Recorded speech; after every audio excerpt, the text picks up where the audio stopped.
Now, bacon is arguably Britain's favourite processed food, but with processing comes salts, E numbers and an increased risk of cancer. Now, one company says it's found a way to cure the meat without the use of chemicals. They call it naked bacon, and scientists say it is a breakthrough. It's quite an advance in terms of food processing, that nitrates have been used for a long time in preservation of bacon, and the inventor of naked bacon has come up with a completely different approach.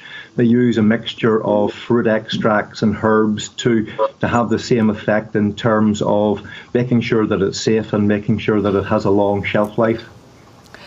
Well, Denis Lynn is the chairman of Finnebrogue, the company that's developed this naked bacon, and he joins me now from central London.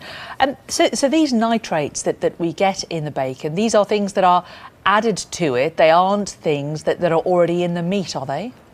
No, nitrates have been added to bacon probably since bacon began. Nitrates turn pork pink. They also are used for fireworks and gunpowder as well, so they're something that we've been using for maybe a couple of thousand years to cure meat and to keep it edible over the winter. And where does it come from in the sense that obviously, you know, back in the mists of time, people wouldn't have had these products and they cured bacon then. Is this being used instead of salt, for example? No. This has been around for 2,000 years. It used to be called saltpeter. The Chinese had it 2,000 years ago, and somebody discovered that it turned pork pink and cured it. So this nitrate thing's a very, very old way of making, the only way of making processed meats there's ever been, really, apart from smoking. And is it worse in smoked bacon than normal bacon, or is it pretty much in all bacon? It's pretty much in all bacon.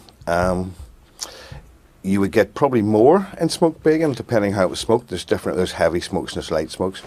But basically, what's happening here is the nitrates in the bacon are causing nitrosamines to take place in the bacon and in your gut. And nitrosamines are known carcinogens. So basically what we've done here is we've put fruit extracts and herb extracts. Now they're complete.